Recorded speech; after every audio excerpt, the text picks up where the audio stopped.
Šis būs stāsts par mūsu ēnu dienu. Šodien noslēgusies ir arī mūsu ēnu diena, un ēnas jau ir devušās savās gaitās. Pastāsti, vai mums šodien viss izdevās? Jā, protams, mums šodien tiešām viss izdevās, bet, lai pārliecinātos, noskatieties šo video līdz galam un neaizmirstat ielikt laiku un ierakstam arī kaut ko komentāru sadaļā. Mūsu ēnas iepazīstas ar nekustamo īpašumu aizkulisēm, ikdienu, riskiem, atbildību un finansēm. Teorija ir svarīga.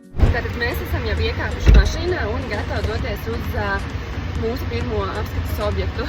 Un darbosimies ar praktiskiem uzdevumiem. Mūsu ēnām ir divi uzdevumi. Vienai komandai dzīvoklis jāapseko vērtēšanai, otrai jāizveido video priekšpārdošanas.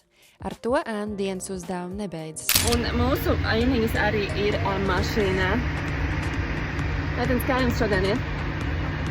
Esat gatavs uzdevumiem? Super, tad dodamies. Vai darbais var pastāstīt, kur mēs tagad braucam? Tagad mēs braucam uz drona pacelšanās vietu, kas ir pacelšanās zonā. Super. Cik daudz droniem mēs šodien lidosim? Man ir līdz kaut kādi 7 droni. Visi drošības pasākumi tika ievēroti, neviens drons necieta. Diena ar to nebeidzās. Mūsu ēniņas tika lutināts ar gardajām brīvdienu picām, kuras pieveda pats īpašnieks, kurš dalījās ar uzņēmuma dibināšanas stāstu un tā izaicinājumiem.